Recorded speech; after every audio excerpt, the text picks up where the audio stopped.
It's really good. Only thing, the music is a little bit too loud for me. Okay, it is 5:01. Let's call the March 11th, 2024 meeting of the Leitchfield Planning Commission to order. April, will you please call the roll? Yes, Commissioner Whitmore. Here, sorry. Commissioner Mudd. Here. Chairman Buckles. Here. Vice Chair Clemmons. Commissioner Bocock. Here. Commissioner Hack. All right, let the record note Commissioner Clemmons is not with us yet, if at all, and then staff is here with us as well. On the back of the, on the second page of your agenda packet, you should have the minutes from the February 12th meeting.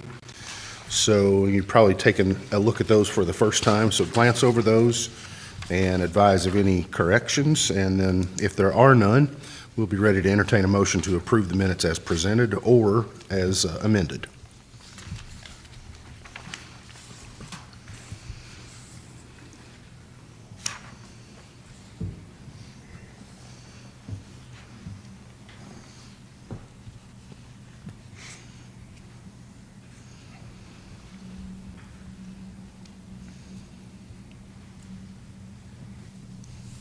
Mr. Chairman, I make a motion to accept the minutes as read. George makes a motion to approve. Do I have a second? Second. Missy with the second. All in favor, say aye. Aye. Any opposed? Okay. Let's jump on down to our public hearing on manufactured homes and auxiliary structure text amendments. Do I have a motion that we open the public hearing? I'll make that motion. Wes Whitmore with a motion. Do I have a second? I'll second. Tim with a second. All in favor, say aye. Aye. Okay, this is a public hearing to adopt amended language regarding the manufactured homes and auxiliary structure text. Tyler, can you and/or Dave, a combination of the two of you, sort of for the record review what we're having a hearing on tonight? So the first one being the accessory auxiliary structure. The previous definition only referred to accessory structures, so we're going to add auxiliary to cover that as well. And at the end of the definition, we're going to add the language, "In no case shall an accessory or auxiliary structure customarily used as a residence be permitted in any zone." And this would take care of using any sort of manufactured home or mobile home, if you will, as an auxiliary structure. It would have to be something that wasn't customarily used as a residence in any zone, period. So that would take care of that situation. The next one being a manufactured housing. We're adding in that the minimum size unit must be a double wide. And the KRS, I've done some research on it, and it actually made a change in it to where it requires at least 20 feet, which would be the equivalent to a double wide. So if we put double wide in there, we don't have to change it if that footage changes again in the future. So the only time we would have to change it is if it went beyond double wide. So there's some other things that I've looked at in the KRS that we're going to have to shore up with our ordinance as well, but this would be the first step going toward that. Okay. Do we have anyone from the public here to speak in favor of or against the recommended text changes? I don't hear anyone. Are there any questions from the commission? Yes, Councilman Miller.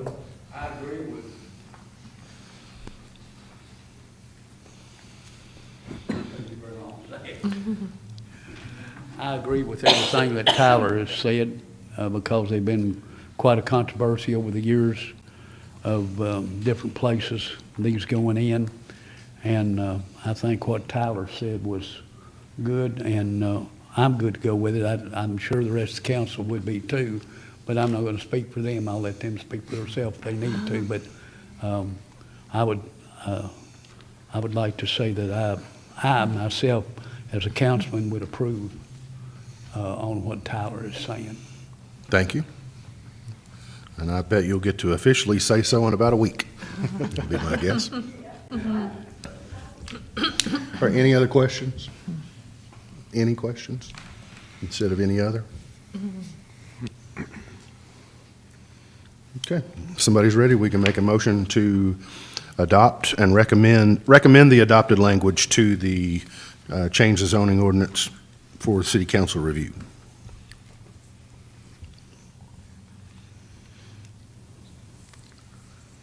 I'll make that motion. Wes Whitmore makes the motion to recommend adopting the new language. Second.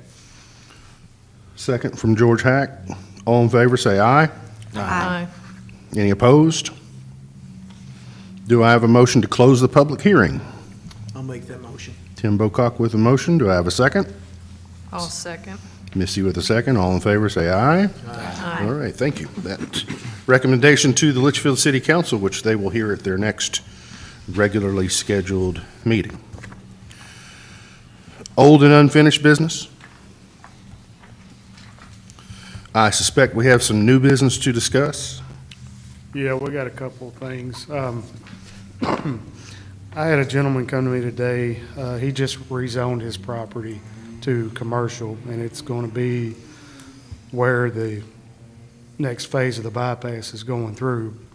And he's requested to put a sign up that would be that 10 by 20 maximum size that we allow on two sides, back to back, would be a total 400 square foot.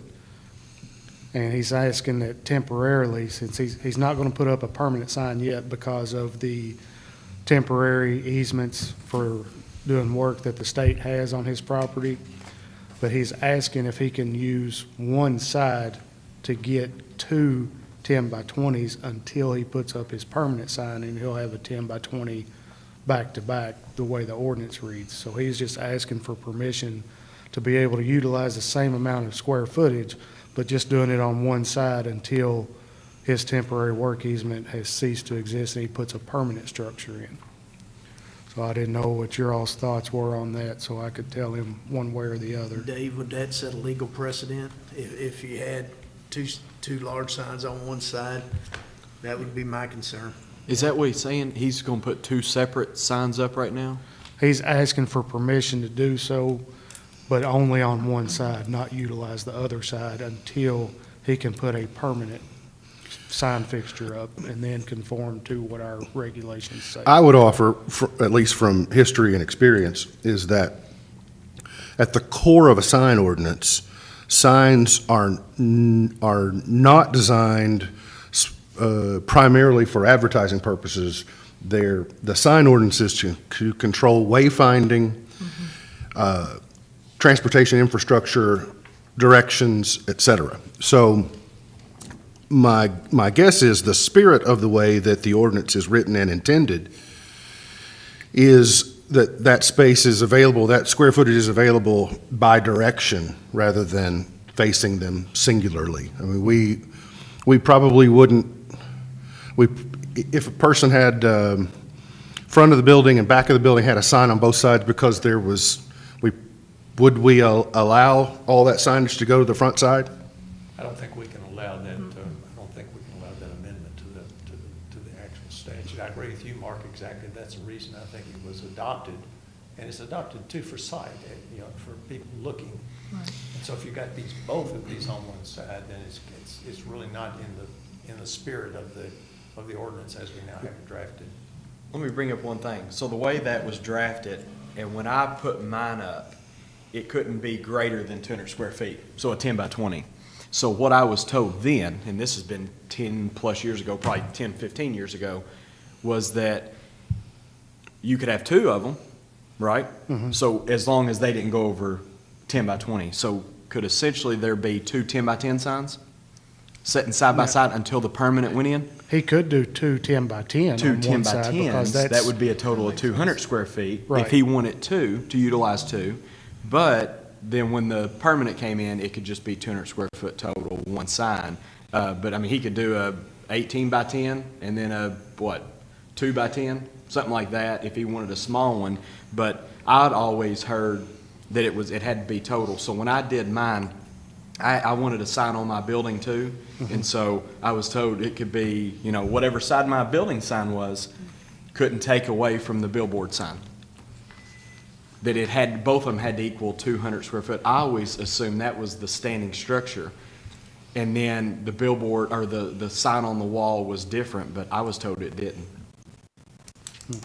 I need to come and talk to you about that sometime. Yeah. Because I read it differently too. But they could essentially do two side by side. The only thing I'd say on this is watch the line of sight. Pulling in, pulling out, if there's an entrance there. Once you start putting more That's a good billboards point. up, normally one, it takes up, 20 foot, and then you can actually pull past it and see. If there are two, it's going to, it should still Which, take up the this same particular amount. property, there's not going to be an entrance Okay. coming off the bypass to it. But Well, there Like would be we- right now. There is right now. there is There's right now. off the street. But when they start doing the work, that entrance is gone. Gotcha. And you can have 4 separate signs Yeah. Isn't there a height- totaling 200 square foot per sign. Yeah. Isn't there a height requirements in that too on those billboard signs? Don't they have to be at least, they can't bring them down too close to the ground, can they? There's a maximum height according to our ordinance, but then in the Kentucky Department of Highways, I think, is the one that's got it. Depending on how close to the street they are, they have to be so high. Because like Above Wes grade. said, when you pull out up there in some of those areas, you're not gonna be able to see if you ain't got that sign up high enough. Yeah. That's true. And I noticed a lot of them's been pretty low. Has he consolidated his property? He's in the process of doing that.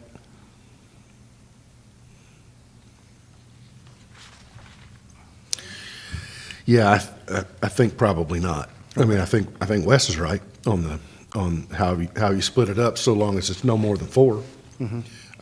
But still a maximum square footage. Now, the only thing that's crossed my mind that I'm wondering about, and perhaps it's a different class, because this is an actual advertising sign, but we have billboards in town that are triangular in nature. Yes. So the inside of that sign is actually not visible, but the square footage is there. And so they fan out. There's one right over there. So that kind of goes against the direction. So long as one goes this way and one goes the other way, this is at least at a slight angle. But I think we're right to begin with on what you can approve in that regard. So we're still going with maximum 200 square feet, one side. Just before we move on, as to what he's saying, that 3-leg sign, I know why they do it. They do it for, I do them at Falls Rough, Sight lines. bracing the wind. Okay. Because this is a lot stronger than a flat one, and the flat ones just take so much beating to them.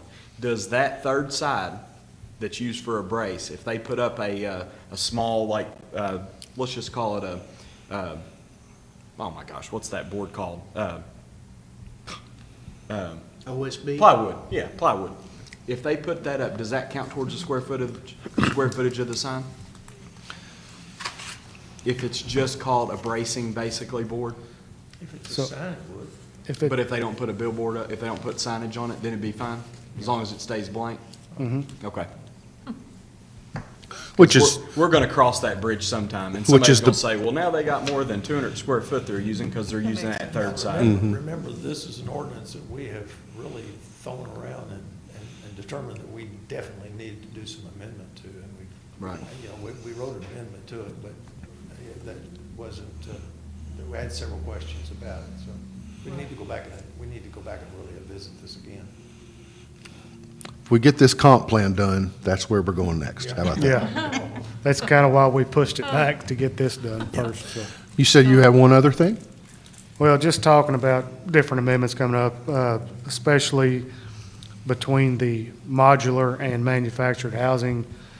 I'm really going to have to dig in deep on that to see what the KRS says, because the way our ordinance is, it tries to say that we have to do manufactured housing the same as modular housing, but they're two totally different animals. You know, one's not, the modular housing's built according to the state building code. Manufactured housing's built according to HUD code, and they're two totally different codes, and so we really need to go through that and make it separate. There's been a lot of changes, and Tyler and I have been going through that. There's been a tremendous number of changes with regard to the building structures and how they're built, as you well know. And so we're going to have to change our ordinance to comply with the new building parameters that are going in place. How would you feel about a committee to help? That would be outstanding. Outstanding. Tim, I have you until November, December. Yes, sir. Would you be willing to help Tyler sort through this? You seem to be knowledgeable on the modular versus manufacturing. Missy, would you be willing to help serve on that? I'm happy to. Okay, thank you. There's your committee. All right, thank you. And then another thing that we've talked about, David and I, KRS, they have implemented a statute particularly for condominium-style residents. And we feel like it might be proactive to do something in our ordinance with that, to go ahead and have something in place if somebody wanted to do some planned developments using condominiums, making sure that they are following the KRS and what all they're required to do as far as the statutes go, and try to mirror that with our ordinance as well.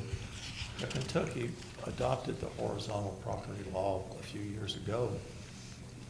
And you can see where it would really be beneficial to persons who want to actually build what you see, the structures that they actually will sell off, but the structures adjoin one another. But you have to have some rules and regulations as to who's going to, as to, if, for example, the roof goes bad, because they have a common roof, as you know. And they also have areas that are common areas for the people. Our zoning ordinance doesn't, it's just wrong, and that's what Tyler and I found when we went through this thing in detail. Manufactured, the multifamily, I'm sorry, talking about manufacturing, the multifamily definition is vague, and then when you get to the actual zones, it doesn't allow people who own their particular property to be involved and have a condo. So we want people to have condos, but they're very popular now. They're getting more and more popular. And so we want them, but they need to abide by the statute. The statute is very good and it's very detailed, and you have to have a common plan, a master plan. And then the people have to, they have common areas, and they will contribute amounts to the actual maintenance of the unit, and also their insurance will be a condo type insurance, so that everyone will have to apply in case you have a windstorm or something of this nature. So it's something we just don't have in our present ordinance, and Tyler and I went through it, and we saw, the more we looked at it, the more we realized that we had a problem. Let's schedule some time in the next month, and we'll talk about it and kind of sift through where you all see the pitfalls. I know up until certainly 4 or 5 years ago, if not still to this day, I think there's technically only one condominium in the city limits. That could have changed, but for a while, the actual only true condominium was out Terra Woods. What about Quail Run? And Quail Run. Those are townhouses. Are they? Okay. And there's a problem there, and I'm not going to talk about the people that are Quail Run, but the people at Quail Run have had problems with regard to these very issues, you know, with regard to roofs and things of this nature. Who, you know, you need It to makes sense. contribute to this. Yeah. You've got a common roof. You see what I'm talking about? Yeah. So these are things that, now the one that you're talking about, they did it right. They put the condominium in place, and it's the way it should be, master deed, the whole works. And so you're right, Mark, that was done correctly. Well, I've got some personal experience, so I kind of know the difference, but those terms are commonly thrown around and interchanged, but they're distinctly different, and the easiest way to, consider it is, on a condominium, you own from the walls in. On a townhouse, you own beyond the walls. You might have a shared wall, between a multifamily, but that's one of the primary differences. And the condominium, the homeowners association is supposed to be much stronger. The responsibility of maintenance of the common areas, what happens to the roof, putting back, if you know, door colors, if you change your door and replacing it, it's got to be a certain color as the other. So it's in the details where most of that happens. But I do agree with Dave and with Tyler, we're going to see more of those rather than see less of those. So Yeah. we should figure that out ahead of time, so. And this, when the ordinance was drafted, they just didn't have them. So it's a situation that this is something that's antiquated. As we found on lots of things we've come across it. Anything else, Tyler? No, that's it. Dave, anything else? Those, I think those are covered. Any commissioners have anything they want to? No? Do I have a motion to adjourn? I'll make that motion. Wes makes a motion to adjourn. Do I have a second? Second. Missy with the second. All in favor, say aye. Aye. We are adjourned at